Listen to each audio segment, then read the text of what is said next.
help one person today, then I'm going to do it.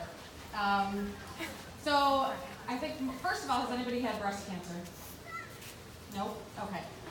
I guess I was always of the mind frame that it could never happen to me. I had two friends diagnosed right before me, and they had double mastectomies, and then they went home and they healed, and then they had their expanders, they had their implants, and it was done. So when I was diagnosed, I found a lump after 4 years of being given a prescription for a mammogram that I did not go to.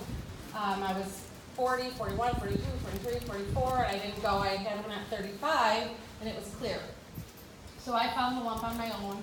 Luckily that was a Saturday. Luckily Monday I could get into all the doctors. I had a mammogram, I had a sonogram, and then the doctor came in and said I needed a biopsy right away.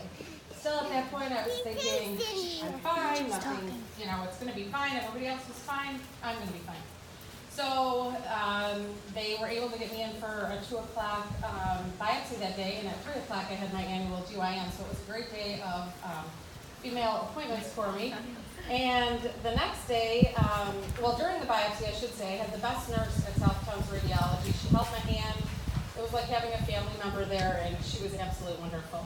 So the next day I was getting a pedicure, which I had scheduled, and Nurse Sue called, and I answered the phone, and she's like, "Hi, how are you doing? What are you doing?" I said, "Well, I'm just getting a pedicure." And she said, "Okay, well, call me back." And I said, "Well, I know if you're telling me to call you back, it's not just a plain and simple biopsy was negative, you're fine." So I said, "Just tell me, I'm fine. I'm absolutely fine." And so she told me that it was positive. So I immediately, once I was done, got in the car, called my friend who had had treatment, asked her who her doctors were because I knew they were the best. I did not go through Roswell, and that was my choice. However, my oncologist is affiliated with Roswell. I had the best breast surgeon in the entire world, and my oncologist is Dr. Sunnywell, and he's by far the best as well. So my husband and I went to meet with the oncologist.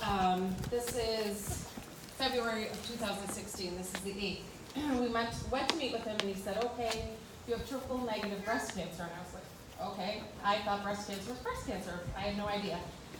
So basically, I will tell you what it is in case you have anybody who experiences this.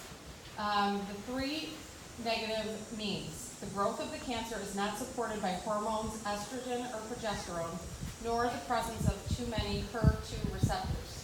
Therefore, triple negative breast cancer does not respond to hormonal therapy or therapies that target HER2 receptors such as Herceptin. So I was still very positive at this appointment. He told me I would need chemotherapy, at least 1 breast removed. I chose a double mastectomy, and then I would need radiation. So fine, A, B, C, D, done, whatever. I've always said I wanted implants. God said you want them. Here you go. Here's the long way you're going to get implants. So I had my port placed for chemo on February 17th of 2016, which was my daughter's 23rd birthday. I had my first chemo. They put me in the chair. I'm thinking they hooked me up. I'm fine. My port, which I had only had a week, had tilted. So she laid me down. They tried all these different things. It didn't work. Needless to say, it was painful, and I was in tears. My sister-in-law was crying. It was just a mess. Went to the hospital, had it fixed. So through all of this, I babysat this little redhead that you see running around who is now 3, but he was an infant at the time. Still babysat him 4 days a week. I still did my medical prescription at home, and that's what got me through. I was positive. Like I said, I just thought it was, I get through this and I'm done. So my last chemo, actually, surprisingly, was on July 5th, which is his birthday. So that was my last chemo. My daughter had come home from where she was living. My sisters were there. My sister-in-law was there. And it was actually a great celebration. I made a lot of friends at chemo, and I was actually sad to leave. So I guess the biggest thing is to have a support system, to have people around you when you need them there. On August 4th of 2016, I had a double mastectomy, and I had expanders put in right then and there, so I came out of surgery a small A cup, so it never bothered me too much. The stitches bothered me, but that was about it. So then in October of that year, I started radiation for 7 weeks, 5 days a week. I have 3rd and 4th degree burns just in one area, like right here. And if you guys ever know anybody that has serious burns or radiation burns, I used a product called Green Goo Skin Repair. It's all natural. I found it on my own. My doctors don't believe in it, but it worked, and I had no scarring or anything.